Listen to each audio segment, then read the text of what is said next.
Oh, this one's going to be beautiful.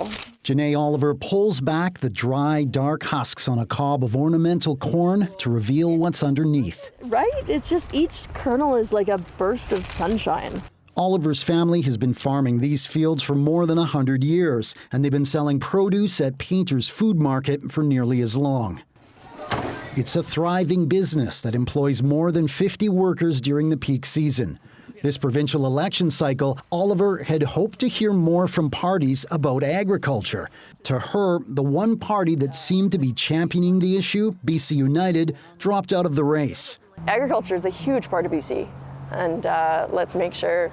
I know Kevin Falcon, when he was running, I met him. He came to a group of farmers meeting, and he was like, I will be the guy that will stand for farmers. And I was like, oh, this is the guy. It's awesome. And then haven't heard any of the other leaders talk about it. With party leaders promoting platforms on housing, healthcare, and affordability, some farmers worry agriculture has taken a back seat.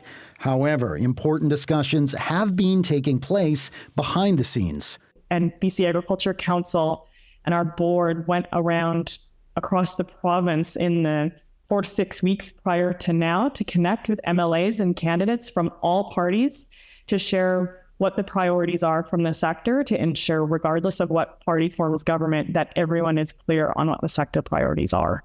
Those priorities include the formation of a Premier's task force to develop a provincial agri-food competitiveness and growth strategy, protecting farmland from residential and industrial encroachment, and increased funding to the Ministry of Agriculture and Food to better support farmers and ranchers. The Ministry of Agriculture budget, like I said, we're in dead last. And when we're talking about numbers here, we're talking about 2.5% of the sector GDP right now is reinvested back into the sector. The red ones are Red Angus. Brian Thomas's family has been ranching east of Okanagan Falls for several decades. The most important issue for him this election is securing water for agriculture. If we didn't have water and the stored water and access to water, we wouldn't have a ranch here.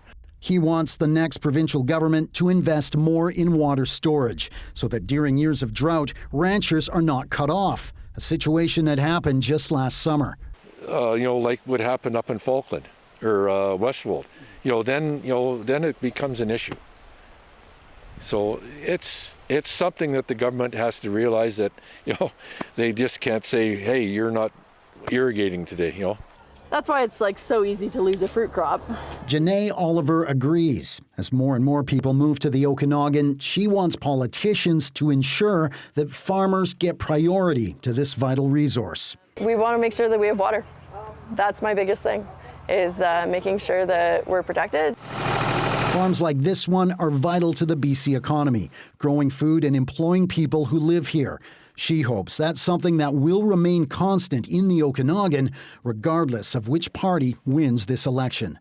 Brady, Strachan, CBC News, West Kelowna.